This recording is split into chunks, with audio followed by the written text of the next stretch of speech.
साथियों, जैसा कि हम सभी जानते हैं कि जिस तरीके से दिल्ली के अंदर नफरत परोसने की कोशिश की जा रही है, नफरत गर्दी की राजनीति हो रही है। जहांगीरपुरी में हमने देखा, उसके बाद दिल्ली में जगह जगह गरीब मजदूर मुसलमान जहां रहता है, हर जगह पर जिस तरीके से बुलडोजर नफरती बुलडोजर ला करके और लोगों के दिमाग में नफरत का खौफ बिठाने की और नफरत बिठाने की कोशिश की गई, ये हम सब ने देखा। शाहीन बाग में भी आए, कई बार आए, 2 बार विफल होकर गए और उसके बाद फिर मदनपुर खादर पहुंचे।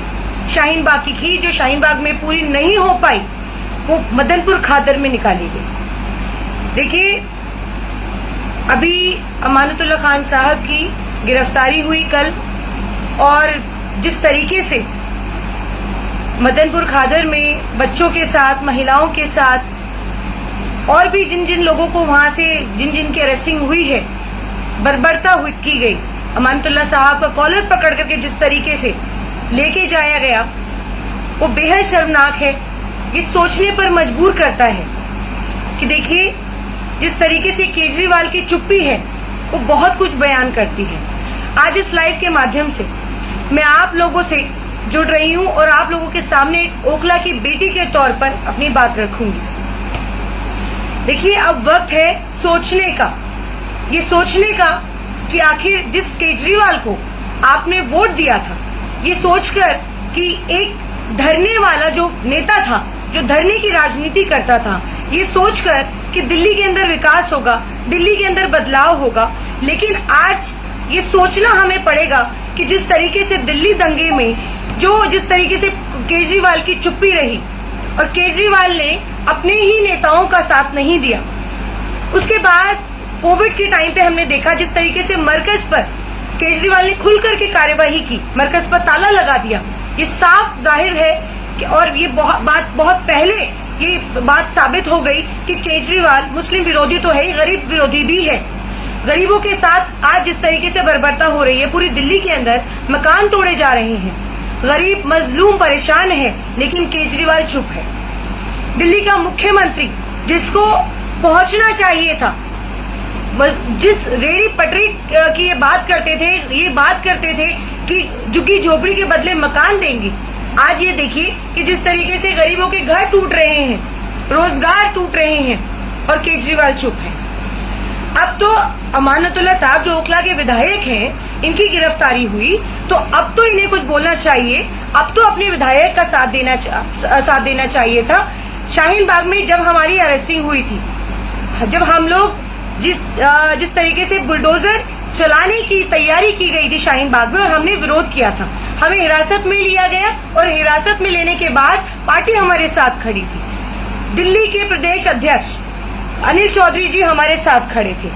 ये बात साफ की थी, शाहीन बाग आकर के ये बात साफ की थी कि हम अपने कार्यकर्ताओं के साथ खड़े हैं। लेकिन दिल्ली के मुख्यमंत्री ये बात कब साफ करेंगे कि वो अपने विधायक के साथ खड़े हैं, या अगर वो ये नहीं कह सकते तो कम से कम वो ये मैसेज ही दे दें कि देखिए, जो अमानतुल्लाह साहब ने किया है वो गलत है, उन्होंने गलत कार्यवाही, जो उन्होंने बाधा डाली है वो गलत किया है। या तो वो ये कह दें। तो देखिए, ये जो दोहरा रवैया है जो दिल्ली के मुख्यमंत्री अपना रहे हैं, इसके लिए हमें सोचने की जरूरत है। और सबसे बड़ी बात, आज जो हालात है देश के अंदर और केजरीवाल चुप हैं, ये बहुत बड़ा संकेत है कि दिल्ली में दंगे हुए, केजरीवाल साहब चुप रहते हैं। दिल्ली जल रही थी, केजरीवाल साहब चुप थे। दंगे हुए और जब जिस तरीके से वहां पर स्टोन पेंटिंग हुई, वो केजरीवाल साहब चुप थे और ये कहा कि देखिए, एक सख्त कार्यवाही की जाएगी। और सख्त कार्यवाही किस पर होती है हम सब बहुत अच्छे से जानते हैं। जिस तरीके से खास तौर पर एक लिस्ट आई और उसके अंदर जिस तरीके से सिर्फ मुस्लिम नाम आए, तो ये देखिए साफ तौर पर ये इनकी मानसिकता दिखाता है। और मैं अमानतुल्लाह साहब के लिए कहूंगी कि आज आपको ये बात समझ लेनी चाहिए कि देखिए, जो आजम खान साहब के साथ हुआ, कम से कम वो आपके साथ ना हो। और ये अब सोचने का वक्त है। देखिए, आज आप जिस तरीके से कांग्रेस पार्टी पूरी तरह अपने कार्यकर्ताओं के साथ खड़ी है और जुल्म जिसके साथ भी अगर होगा तो साथ खड़ी है, तो उसी तरीके से केजरीवाल साहब को भी अपने कार्यकर्ताओं, अपने विधायक के साथ खड़ा होना पड़ेगा। और ये बात मैं आप लोगों को साफ कर देना चाहती हूँ कि अब ये इनकी मानसिकता पूरी तरह से साफ कि सिर्फ ये मुस्लिम विरोधी नहीं है, ये गरीबों के साथ भी नहीं खड़े हैं, ये गरीब मजलूमों के साथ भी नहीं खड़े हैं।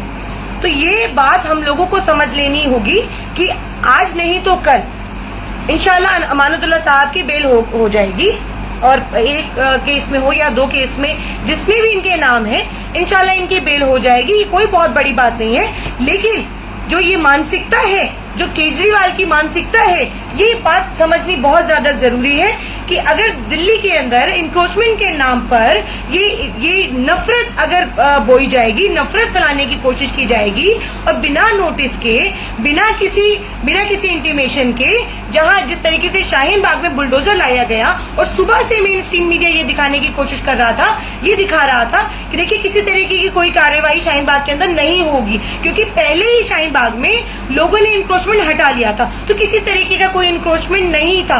लेकिन उसके बावजूद 10:30 बजे बुलडोजर आता है और ये मेन स्ट्रीम मीडिया ये चलाता है कि देखिए अब शाहीन बाग को रौंदा जाएगा, शाहीन बाग को तबाह बर्बाद कर दिया जाएगा, ताकि जो बीजेपी का कम्युनल वोटर है उसको खुश करने के लिए इस तरीके की जो नफरत का बुलडोजर लाया गया।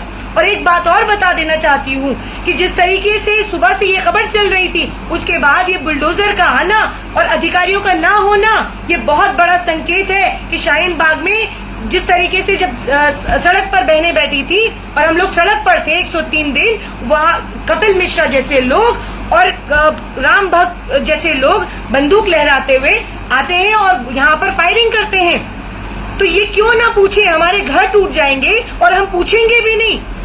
हर मेन स्ट्रीम मीडिया ये दिखा रहा है कि देखिए विरोध कर रहे हैं, जो शाहीन बाग के लोग जिस तरीके से विरोध कर रहे थे लगातार, क्यों ना विरोध करेंगे, आप हमारे घर पर बुलडोजर चला देंगे और हम विरोध भी ना करें। तो ये 15 सालों तक बीजेपी एमसीडी के अंदर बीजेपी है, और ये देखिए जिस तरीके से मदनपुर खादर के अंदर कार्यवाही हुई। मैं ये बात पूछना चाहती हूँ कि जो बिल्डिंग वहां पर गिराई गई, आलीशान 6 मंजिला बिल्डिंग थी, वो किसी बिल्डर की थी, जाहिर है। तो वो बिल्डिंग में जो फ्लैट्स हैं वो क्या किसी एक बिल्डर के हैं? तो जाहिर है जब बिल्डिंग बनती है तो लोग अपना आशियाना, सपनों का जो आशियाना है उसको खरीदने के लिए 4 पैसे जोड़ते हैं, अपने बच्चों का पेट काट करके उस बिल्डर को, उस फ्लैट वाले को पैसा देते हैं ताकि उनके सर पे छत आ जाए। आज जो वो फ्लैट, आज वो जो बिल्डिंग गिरी है वो किसी ना किसी की होगी। तो क्या एक दिन के अंदर ये बिल्डिंग तैयार हो गई कि आप एक दिन के अंदर बिल्डिंग खड़ी हो गई 6 मंजिला और आपको पता चला और आप फौरन आ गए उसको गिराने के लिए? तो विरोध है क्या, ये समझना जरूरी है। कि विरोध क्या था। जब ये वो 6 मंजिला बिल्डिंग बन रही थी तो उस वक्त आप कहाँ थे? हर फ्लैट का, आज ये बात किसी से छुपी नहीं है कि हर फ्लैट का जब भी कोई लेंटर डलता है तो उस लेंटर के पैसे लेते हैं आप, ये सारे अधिकारी। तो मैं मदनपुर खादर के लोगों से ये अपील करूंगी, ये उनसे कहूंगी, मेरी अपील है कि ऐसे अधिकारी जिसने भी आपके फ्लैट के ऊपर, आपके मकान के ऊपर पैसा लिया है लेंटर का, उस पर आप कंप्लेन करें। क्यों आपका मकान बनने के बाद, पैसा खाने के बाद, अगर वो अवैध है, अवैध निर्माण हुआ है, तो आप उस वक्त तो पैसे खा रहे थे, लेकिन अब वो जब बनके तैयार हो गया और किसी ने अपनी जमा पूंजी लगा करके उस फ्लैट को खरीदा, तो आप उसको ढा देंगे, उस मकान को ढा देंगे। तो विरोध ये है कि किसी गरीब का, जो गरीब आदमी जो 4 पैसे बचा करके अपना सपनों का आशियाना अपने बच्चों के लिए खरीदता है, तो उसको आप क्यों बनने देते हैं? आप मत बनने दीजिए ना पहले ही। क्यों उसे पैसा खाते हैं, क्यों गाय करते हैं? विरोध ये है। तो जब 15 सालों से हमारा विरोध क्या था? विरोध यही था। देखिए, मैं ये बिल्कुल नहीं कह रही कि इंक्रोचमेंट करना सही है, मैं ये बिल्कुल नहीं कह रही कि इंक्रोचमेंट अगर होता है तो वो सही है, लेकिन इंक्रोचमेंट करने क्यों दिया जाता है? जाहिर है आपके समर्थन से, आपके साथ से वो इंक्रोचमेंट होता है, आप पैसा लेते हैं। तो ये समझना जरूरी है कि आज जो आपने बिल्डिंग ढाई वो किसी न किसी की थी, वो जिस किसी की भी थी, उसमें कितने लोगों ने फ्लैट अपना खरीदा था। तो ये एक दिन के अंदर ढा देना और ये कहना कि लोग विरोध कर रहे हैं, क्यों ना करेंगे विरोध? आप छत नहीं देंगे, आप रोजगार नहीं देंगे और जमा पूंजी अपनी मेहनत मजदूरी करके हम लोग अगर मकान खरीदेंगे तो आप उस पर बुलडोजर चलाने आ जाएंगे, वो भी नफरती बुलडोजर आदेश गुप्ता के आदेश के ऊपर। ये तय करेंगे कि किसकी बिल्डिंग के ऊपर बुलडोजर चलेगा, किसकी बिल्डिंग के ऊपर बुलडोजर नहीं चलेगा। आदेश गुप्ता के घर के ऊपर बुलडोजर चलाइए। हम कह रहे थे, पहले दिन से कह रहे थे, जहां जहां पर इंक्रोचमेंट है, जहां पर जो आलिशान जिसने अपनी ठाट बाट के लिए, अपनी लग्जरी के लिए इंक्रोचमेंट किया है, उसको आप बिल्कुल ढाइए, आप इसको बिल्कुल हटाइए। हम लोग आपके साथ खड़े। ओखला के अंदर भी हमने कहा था कि जहां इंक्रोचमेंट है, दिल्ली की आवाम ने ये कहा है कि इंक्रोचमेंट हटना चाहिए। ये नहीं कहा कि आप उसके घरों पर बुलडोजर चला दें, घरों को बुलडोज कर दें, रोजगारों को बुलडोज कर दें। ये नहीं कहा दिल्ली वालों ने। और ये अरविंद केजरीवाल दिल्ली के मुखिया बनते हैं, दिल्ली के मुखिया हैं और आज चुप्पी साधे हुए हैं। अपना स्टैंड साफ करें कि अपने वो विधायक के साथ है या नहीं है, या ये कहें कि वो विधायक के साथ नहीं है, जो विधायक ने किया, अमानतुल्लाह साहब ने किया, वो गलत किया, चाहे यही कह दे। तो ये बात हम लोगों को समझनी जरूरी है। और मैं अमानतुल्लाह साहब से भी कहूंगी कि आपको भी समझने की जरूरत है कि आपकी पार्टी आपके साथ कितना खड़ी है, वो आपको ये साफ हो गया है। तो ये बात हम सभी ओखला वालों को, ओखला की बेटी के तौर पर ये बात मैं आप लोगों से कर रही हूँ।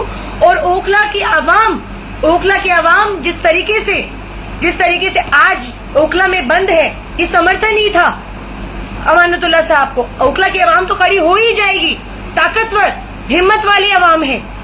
जिस तरीके से शाहीन बाग में बुलडोजर आया, तो बुलडोजर के खिलाफ जिस तरीके से शाहीन बाग खड़ी थी, और उन लोगों को कहूंगी जिस वक्त ये गिरफ्तारियां हो रही थी, विधायक साहब को अरेस्ट किया जा रहा था, भाग खड़े हुए।